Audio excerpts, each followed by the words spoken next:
Kwento na po kayo. Go! Kwento na kayo.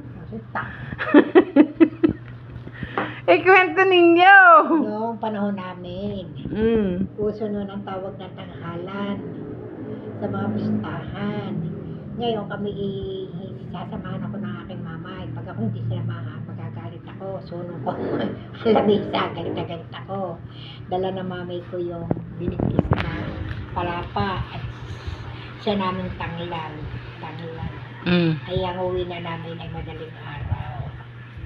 Sino kong anak nung ganyan? Sigar. Sigar ako ginakagaling na ng San Pablo. Ay, naiyak pa.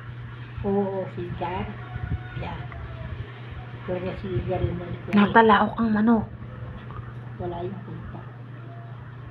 Sigar yung Maricel. Pag ako nagpupunta sa mga bayan, diba mamimili.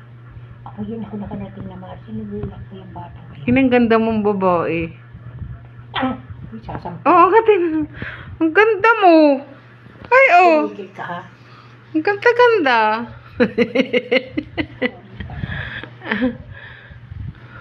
Oh, Maricel, bibila akong mama. Bili mo kaya ang puti. Dadating ka. Ay, pula.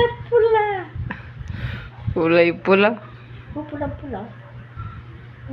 Mahal na ako ng mamay ko. Ang mamay nyo lang ang nagmamahal sa inyo.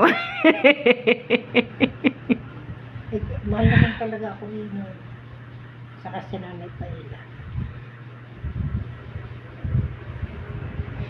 Siya. Talagang yun ako nakarating na galing no. Bayan na ayak pa yan. Galit yan. Talagang nagwawala ay hawak na ng iyong ama. Di tinatanganan na yung ama din yan. Ay nagwawala pa yan eh. Ano nagpit ang batang ilan? Kung may masigat mo kayo na pa rin eh.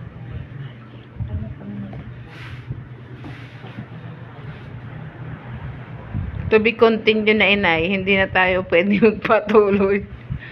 O sabi mo, bye na muna. To be continued na muna.